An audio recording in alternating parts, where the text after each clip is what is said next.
you launch him 80 feet You told in me the air. to boat flip him! I didn't tell you to launch him 78 I feet in flipped the him air. in the boat, didn't I?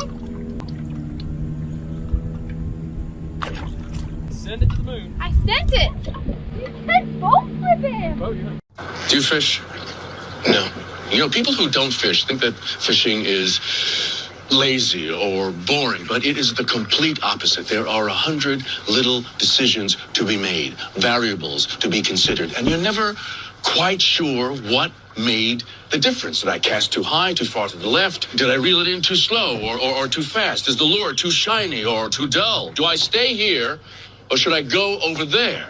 And you know it's not luck, but you do not know by how much. Because I am never disappointed out here. Because I don't expect anything. Because anything is possible. I can be hopeful out here, even in failure.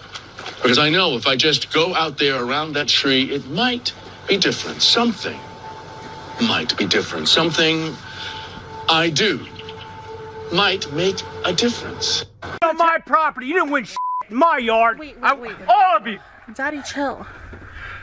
What the hell is even that? You're listening to Fishing the DMV with your host, Thomas Ahrens. Fishing the DMV is brought to you by Jake's Bait and Tackle, located in Winchester, Virginia. If that doesn't get you jacked up, I don't know what will. How is everybody doing tonight? Mic test, mic test. Can everyone hear me okay? Let me know if people can hear me before we get started here. Alrighty.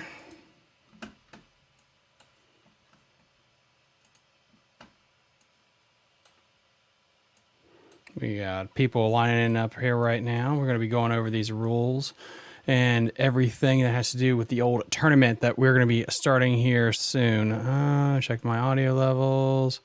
Audio levels look good. Sweet.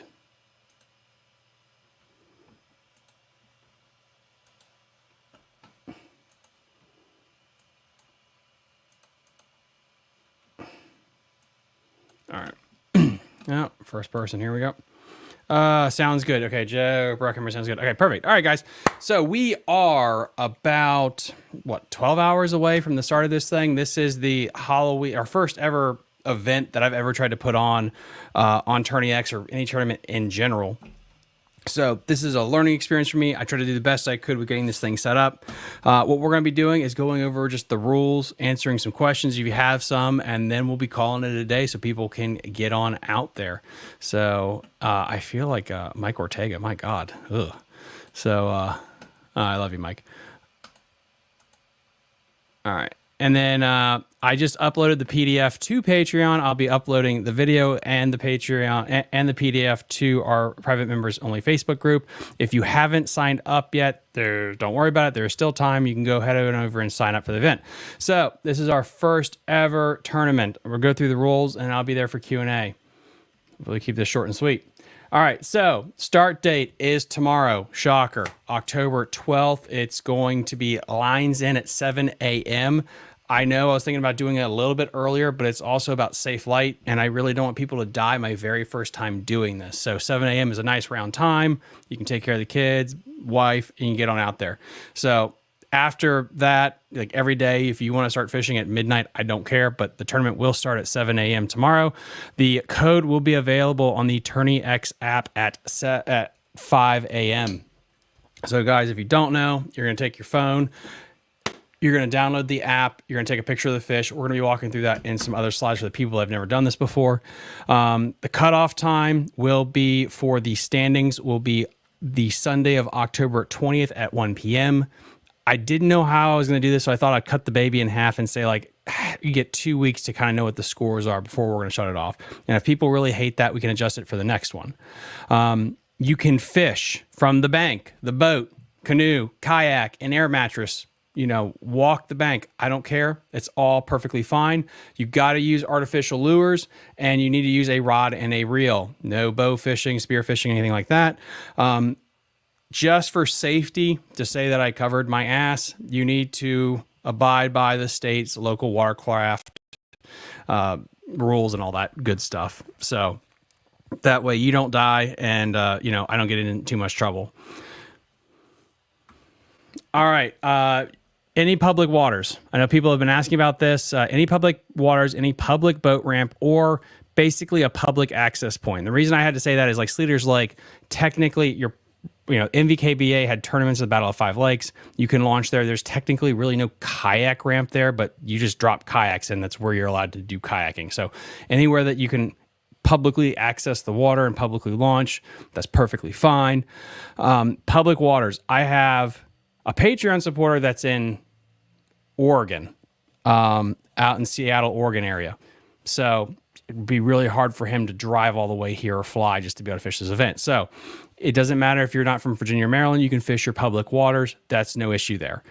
No Bass Pro Shop aquarium, don't be cheating. Don't go to Zed's Fish Hatchery just to yank a potential keeper. There's a ton of water that you guys are going to be able to go to for this.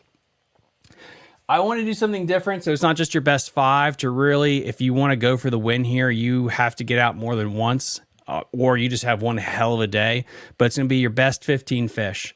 So there's 3 full weekends during this event. So that's 3 days. That's a 5 fish limit each day. You're good to go. Or you have one amazing day on the water and you can call it a day. So for the people that don't know, they've never done this before, what I have an image of here, that is a measuring board. Generally speaking for these, it's the Kitech and the Hog Trough boards.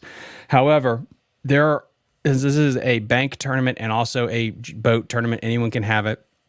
I didn't want to just be a Scrooge McDuck. As long as you have a viable board, whether it's Freybill, where it's the new one that Yak Attack came out with, that's perfectly acceptable. Okay, we're not competing for $100,000 here. Those boards are perfectly fine and they will work for this.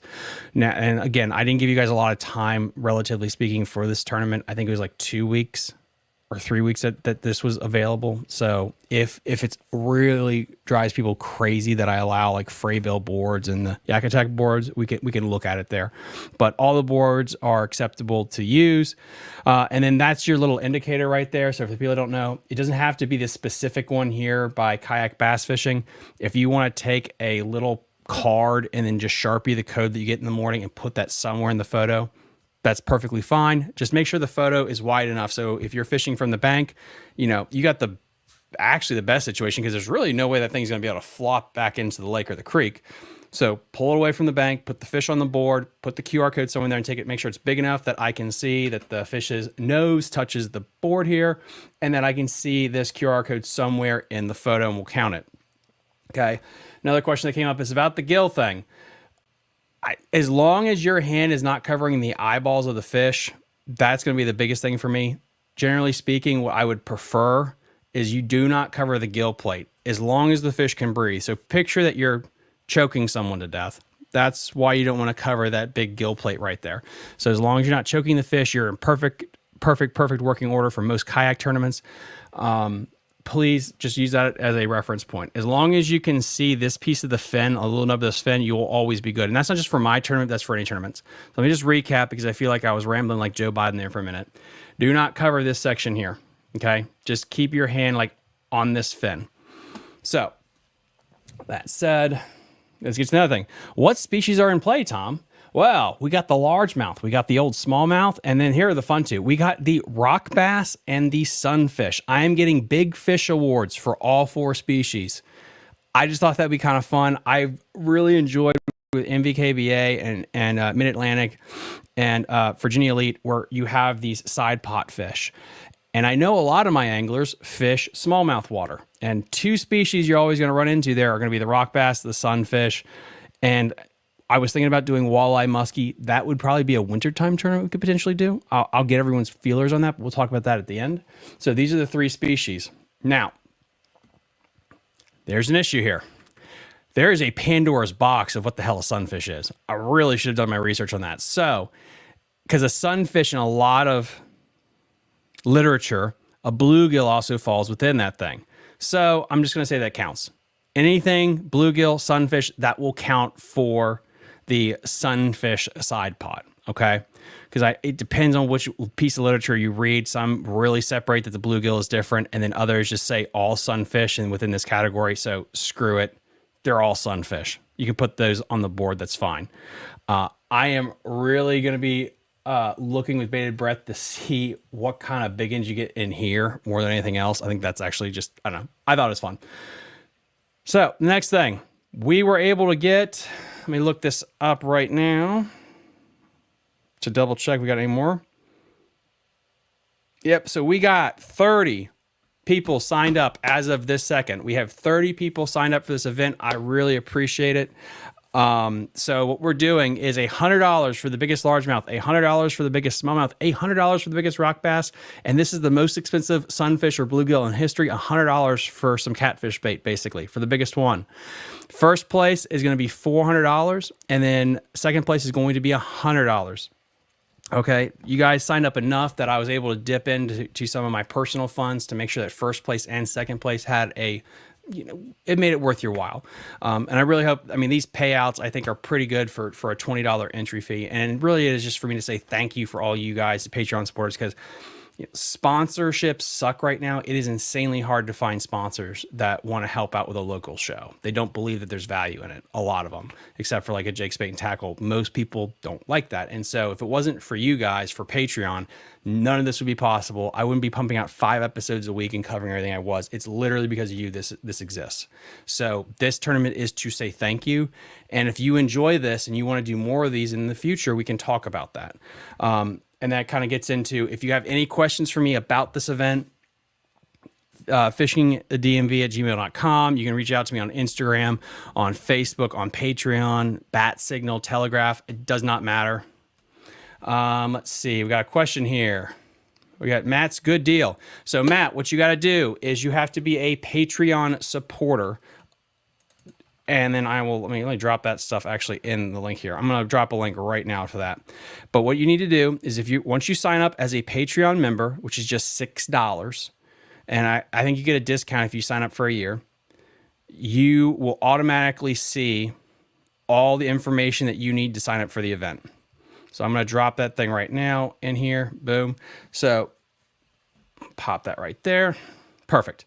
So I just dropped a link in chat for the Patreon. Sign up for Patreon, and one of the first things that you see will be a link to sign up for the competition, and you'll get a password and everything. And then plus you'll get a discount from all of my sponsors, Tiger Crankbait, Jake's Bait and Tackle, Catoctin Rods, and all of them. So really, really good question. Let's see, I got some other things to talk about as well. All right, some other things that we're going to talk about housekeeping-wise. So with this said, I'm going to be giving updates on our private Facebook page first throughout the week, information, how the tournament's going, fish catches, how many fish. I'm trying to keep it vague up until probably Sunday that it shuts off. I'll be keeping everyone in tabs of what's going on. Then I'm going to probably only make one announcement of what everything is looking like. And then we'll go radio silent. I'm spitballing right here because I want to build up the suspense of the winner. If you guys don't want that, if you guys want a weekly update on like a Monday, I can do that too. Y'all tell me, and I'll put a poll out of how you want this to get updated about all this information. Okay, so that's the tournament. If you guys have any questions, please let me know. Let me go check out on Instagram, see if there's any questions here about the event. And then what we're going to do at the end of this event, which closes on Halloween at midnight. I don't expect anyone else to be out there at midnight, but it's just really cool marketing, say like Halloween at midnight. Actually, if you're out there, more power to you. That's badass. I want to do another one of these, but I want to gauge if people actually enjoy this and then see if it's worth the squeeze. What I'm thinking is probably a Thanksgiving smallmouth event on the Shenandoah and the Upper Potomac River only. But we have a meetup spot afterwards, and we just pick a day and we have the event. Or we just split it up and have one day just for kayak guys and one day just for jet boat guys. Or we just do it all one day, go for it. I want to get people's thoughts on what is the better format for that. And then we'll also see, how we can adjust to make these kind of tournaments even more special. The other thing is we are going to be capping the Weekend Warriors.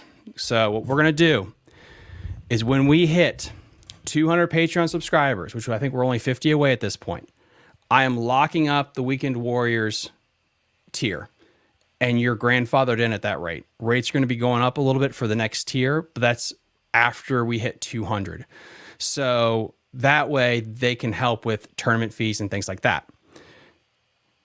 But as long as you're in right now, you're perfectly fine. You're grandfathered in indefinitely. The next thing is we will hold another tournament next year. It'll be a little bit bigger, a little bit badder, and it's going to be open to the general public to buy in. Except if they want to buy into it, it'll be, I think it's going to be, $40 to $50 if you're not a Patreon member, and it'll only be $20 if you're a Patreon member. So that way we can get more people to come into it, but I'm going to give Patreon members a massive discount. That's going to probably be a summertime tournament, and I want to find a local brewery to hold the award ceremony. But that's just going to happen in the summer of 2025. It's going to be a big-ass open event. We're going to have a huge celebration, and I'm going to make sure I give the Patreon members some really good bang for their buck. So that's all I got. Let me see if we have any questions. Let me check on here. Check the old Facebook. Nope, doesn't look like I have any questions. You guys have any questions here before we get started? We will have a Monday Night Live this Monday. I know it's going to be a nice little holiday weekend for everyone that has a federal job. Good for us, right? So I'm debating if you guys want a morning Monday Night Live or a Monday Night Live. Let me know in the comment section down below of this video which one you would rather prefer. And we will be talking about how the first week of the tournament went. And we might potentially have on a really cool special guest. I'm waiting to hear back from him, or we'll just do a call-in show. So, and then we have 4 episodes dropping next week, and then we'll have 4 dropping the week after that, if I'm not mistaken. And then we're going to dial back on the episodes a little bit more, because some people are saying like I'm dropping too many episodes and they can't get caught up. So maybe it's better that I just dial back and not pump out more content than God created. So, but yep, that's all I have for it. Again, guys, the tournament starts, lines in the water at 7 a.m. tomorrow, goes all the way till Halloween at midnight. The ID code will be available at 5 a.m. If there's an issue, please let me know. Any board, really, any major brand board is perfectly acceptable for me. And yeah, I think that's it. So if you guys have any questions, please do not hesitate to let me know. And we will see you out there. Please be safe on the water.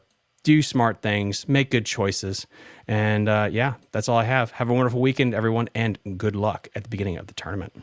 You're listening to Fishing the DMV with your hosts, Thomas Ahrens and Jared Mounts. Fishing the DMV is brought to you by Jake's Bait and Tackle, located in Winchester, Virginia. If that doesn't get you jacked up, I don't know what will.